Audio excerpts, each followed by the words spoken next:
Ça, c'est un smartphone haut de gamme que certaines personnes pourraient sous-estimer et pourtant ce serait une grave erreur. Aujourd'hui, on va parler du OnePlus 12 que vous nous avez beaucoup demandé en commentaire et vous aviez raison parce que c'est sans doute l'un des meilleurs adversaires des Galaxy S24 de Samsung. Le OnePlus 12, il ressemble beaucoup au OnePlus 11, c'est peut-être la première chose qu'on pourrait vous dire. On retrouve notamment un module photo à l'arrière qui est clairement dans la même lignée que ce qu'on voit déjà depuis 2 ou 3 ans chez le constructeur. Donc voilà, pas de grosse révolution en termes de design, même si à l'arrière quand même, on a ce bel effet marbré pour le coloris vert en tout cas que nous on a. Et sachez d'ailleurs que ça a été inspiré d'une rivière dans les Alpes du Sud en Nouvelle-Zélande, c'est vraiment un argument de la marque. Ça nous fait une belle jambe. Plus sérieusement, on est vraiment sur une belle maîtrise de la part de OnePlus en termes de design pour ce OnePlus 12. Pas de faux pas, c'est élégant, c'est raffiné, c'est agréable en main. Franchement, il n'y a pas besoin de s'attarder beaucoup là-dessus. C'est très soigné, c'est apprécié. Pour aller un petit peu dans le détail, on va quand même noter qu'il y a un écran incurvé, légèrement incurvé sur les bords. Sur la tranche gauche, on a l'alert slider pour passer rapidement du mode sonnerie au mode vibreur, au mode silencieux. La petite signature de OnePlus que les gens apprécient. Et attention, le téléphone est certifié seulement IP65, donc il résiste aux projections d'eau, mais pas à une immersion complète, ce qui est un petit peu dommage pour un smartphone inspiré d'une rivière. Le OnePlus 12, il a aussi un bel écran de 6,82 pouces, donc c'est un grand écran. OLED, 120 Hz adaptatif, tout ça, vous connaissez. Il est lumineux, plutôt juste aussi sur les couleurs, et en fait, là où il va avoir un petit défaut, il est un peu moins fin, on va dire, sur la gestion des couleurs par rapport à du iPhone, du Samsung, du Google. Mais franchement, entre nous, ça va gêner les perfectionnistes. Le grand public, c'est largement suffisant. Vous allez être satisfait. Et maintenant, on va rentrer dans le vif du sujet avec le gros point fort de ce OnePlus 12 et un point fort très habituel chez OnePlus, la puissance, les performances. On a ici un Snapdragon 8 Gen 3 qui non seulement est la puce dernier cri de chez Qualcomm, mais qui en plus est très bien géré par le OnePlus 12 qui sait vraiment l'utiliser à son plein potentiel. Et ici, clairement, OnePlus marque un beau point contre les Galaxy S24 de Samsung qui sont repassés, eux, sur du Exynos. Donc, c'est pas une mauvaise puce en soi, mais qui est moins puissante en termes de puissance brute que le beau Snapdragon 8 Gen 3 ici du OnePlus 12. Et en fait, pour voir le OnePlus 12 vraiment se faire un peu manger, il faut monter au Galaxy S24 Ultra qui a la même puce, mais qui coûte 500 € de plus. Ça reste un beau point pour le OnePlus. Et franchement, concrètement, ce que ça veut dire, c'est que vous allez pouvoir jouer à des jeux 3D, faire plein de grosses tâches lourdes, gourmandes en ressources, sans avoir le téléphone qui transpire, qui se met à chauffer ou quoi que ce soit. Il est toujours impeccable. Et en même temps, on précisera que sa version de base a 12 Go de RAM. La version de base, On va jusqu'à 16 pour la version un peu plus costaude. Donc on est tranquille de ce côté-là. Bon, le OnePlus 12 très puissant, c'est super, mais si derrière la batterie elle tient pas, bon, ce serait pas ouf. Rassurez-vous, ici on a une batterie de 5400 mAh, donc c'est quand même un beau bébé.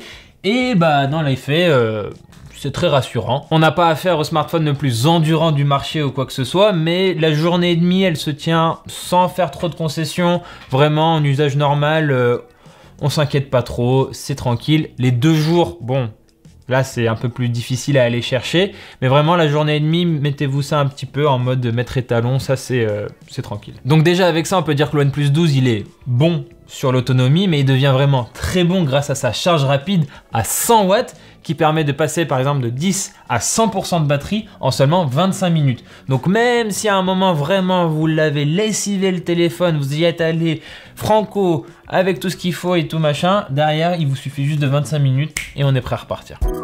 Le OnePlus 12, il est nativement équipé d'Android 14 et il va avoir 4 années de mise à jour majeure d'Android et 5 années de suivi sur les patchs de sécurité. C'est pas mal, mais on a vu maintenant, on commence à faire bien mieux sur Android avec notamment Google ou Samsung qui vont jusqu'à 7 ans. Évidemment, chez OnePlus, on a une interface OxygenOS et là, il faut à chaque fois le rappeler, OxygenOS a quand même beaucoup évolué depuis les débuts de OnePlus. On n'est plus du tout sur l'interface que beaucoup de gens appréciaient à l'époque.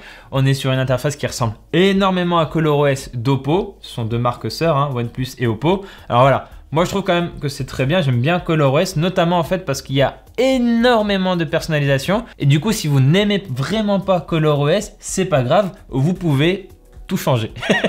Et c'est la même chose du coup sur OxygenOS. Si vous n'aimez pas le design des applications, les couleurs, etc., il y a vraiment les paramètres où vous pouvez aller vous amuser, changer tout et en fait refaire la déco. Et pour la photo, qu'est-ce qui se passe? Alors on le disait tout à l'heure, les performances c'est un peu historiquement le point fort toujours des OnePlus. La photo, à l'inverse, ça a aussi toujours été historiquement le petit point faible. Là on vient un petit peu, voilà. C'est-à-dire que c'est pas toujours top. Qu'est-ce qui se passe ici? Eh ben, globalement, ça va. À l'arrière, le OnePlus 12, il a un capteur principal de 50 mégapixels, un ultra grand angle et un téléobjectif x3. S'il y a une chose à retenir du coup sur les performances photo du OnePlus 12, c'est qu'il va jamais vous époustoufler ou quoi que ce soit. Si vraiment vous voulez un photophone, comme on dit, vraiment incroyable et tout, il faudra plutôt vous tourner vers un smartphone Google, le Pixel 8 Pro par exemple. Ici, on vise plutôt une bonne qualité à chaque fois, pas trop prise en défaut, jamais décevante, mais je pense non plus jamais la meilleure sur le marché. C'est satisfaisant quoi, voire très satisfaisant. On a une bonne gestion de la dynamique dans l'ensemble, un bon mode nuit efficace. Et en fait, finalement, les petits défauts, c'est parfois quand on va les regarder dans les détails, dans les coins des photos notamment, on peut observer parfois une sorte de vignettage et tout. Et ça, c'est surtout du traitement logiciel finalement de OnePlus où il y a peut-être encore quelques améliorations à aller chercher. Mais on voit surtout du coup une belle évolution d'année en année de OnePlus sur la photo et ça fait plaisir. Notamment sur le téléobjectif x3 qui franchement s'en sort bien. Par rapport à un Galaxy S24 qui a une proposition similaire, on est sur quelque chose qui peut tenir la route. Les Galaxy S24 de leur côté nous ont un petit peu déçus par rapport aux années précédentes. Samsung nous avait habitués à mieux. Et du coup, comparé à un Galaxy S24 de Samsung qui a une proposition similaire, on a un OnePlus 12 qui peut le regarder dans les yeux. C'est parfois mieux, parfois moins bien ici et là, mais globalement, on est sur un niveau, franchement, qui peut s'asseoir à la table de Samsung, ce qui est pas mal. On précisera juste que les Galaxy S24 nous avaient un petit peu déçus cette année par rapport aux années précédentes, parce qu'on a affaire à Samsung qui nous a toujours habitués à du très high level. Et là, OnePlus est plutôt dans l'autre dynamique, et eux, ils n'arrêtent pas de s'améliorer d'année en année, donc on est sur une dynamique qui nous pousse à être en mode ah ouais, trop bien. Donc finalement, bravo OnePlus et Samsung, attention. Le OnePlus 12, il existe en deux configurations. La moins chère, elle est à 12 Go de RAM et 256 Go de stockage. Et celle-là, elle coûte 969 €. Et vous avez aussi une version à 512 Go de stockage avec 16 Go de RAM. Et là, il faut débourser 1099 €. Donc, ce qui est intéressant à voir en termes de prix, c'est que le OnePlus 12, en fait, il vient se positionner entre un S24 qui est moins cher et un S24 Plus qui est plus cher. Sauf que quand on regarde un petit peu la fiche technique, la taille du smartphone, etc., la promesse, le public visé, le OnePlus 12, il est plutôt comparable à un S24 Plus, donc il coûte moins cher. On est sur du haut de gamme, on est sur des sommes quand même importantes, on va pas se mentir, mais quand même, c'est important de noter. OnePlus vient chercher des noises à Samsung en proposant quelque chose de similaire, voire mieux à certains égards, la puce notamment avec un Snapdragon, et sur un prix quand même plus agressif. Donc ça, c'est important à noter. Et c'est pour ça que je parlais d'un OnePlus 12 qu'il ne faut pas sous-estimer sur le haut de gamme. C'est vraiment un téléphone très complet, très équilibré, qui certes n'est pas forcément le meilleur partout ou quoi que ce soit, mais qui est quasiment mauvais nulle part en fait. Et c'est ça qui est très intéressant. Il ne déçoit jamais. Il n'est peut-être pas pompé up à chaque fois, mais voilà. Vous êtes sur une valeur sûre et ça fait plaisir. Voilà, c'est tout pour cette vidéo. Merci de l'avoir regardé jusqu'au bout et je profite que vous soyez là pour vous signaler que Frandroid embauche sur plein de jobs différents. N'hésitez pas à aller y jeter un œil, les liens sont dans la description. Quant à moi, je vous dis à très bientôt sur Frandroid évidemment, que ce soit sur YouTube, sur le site, sur les réseaux sociaux, vous connaissez la chanson.